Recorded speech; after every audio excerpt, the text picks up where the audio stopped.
Hi friends, எல்லோரும் எப்படி இருக்கீங்க? இன்றைக்கி மார்னிங் பிரேக்ஃபாஸ்ட்டுக்கு நம்ம வீட்டில் கொண்டக்கடலை குருமாவும் சப்பாத்தியும் தான் பண்ண போகிறேன். நேற்று நைட்டே கொண்டக்கடலையே ஊற போட்டு வச்சிட்டேன். காலையில் காஃபி குடிச்சோடனே வேலையாக கொண்டக்கடலையே வேக போட்டு வச்சிடலான்னு அந்த வேலை தான் பார்த்துட்டு இருந்தேன்.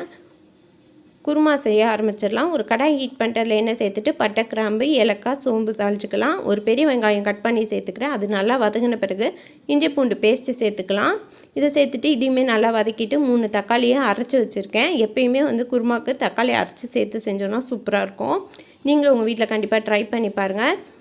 தக்காளி ஓரளவு வதங்கினோடனே குழம்பு மிளகாத்தூள், உப்பு, மஞ்சத்தூள் சேர்த்துக்கலாம். அதையுமே நல்லா வதக்கி விட்டுட்டு அந்த ராஸ்மெல் போன பிறகு தேவையான அளவு தண்ணி சேர்த்துக்கோங்க. ரொம்ப அதிகமாக சேர்க்கக்கூடாது. வேக வச்சுருக்க கொண்டக்கடலையை இது நல்லா கொதித்த பிறகு சேர்த்துக்கலாம்.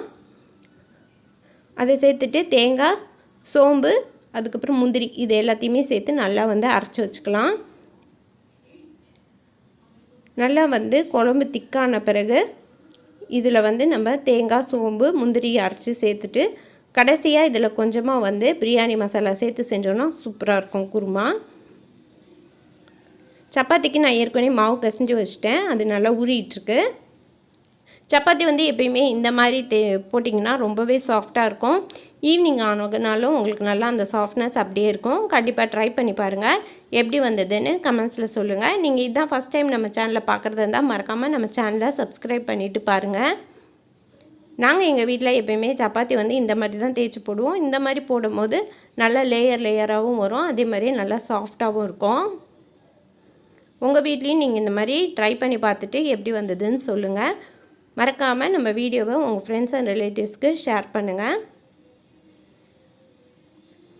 நம்ம எப்பயுமே நான் என்ன பண்ணுவேன்னா சப்பாத்தி ஃபுல்லாக திரட்டி வச்சுட்டு அதுக்கப்புறமே தான் போட ஆரம்பிப்பேன். அந்த மாதிரி பண்ணும்போது நமக்கு ரொம்ப நேரம் நின்று செய்கிற வேலை இருக்காது. ஃபஸ்ட்டு நம்ம எல்லாத்தையும் திரட்டி எடுத்து வச்சிடலாம். அதுக்கப்புறமா சப்பாத்தி போட்டுக்கலாம்.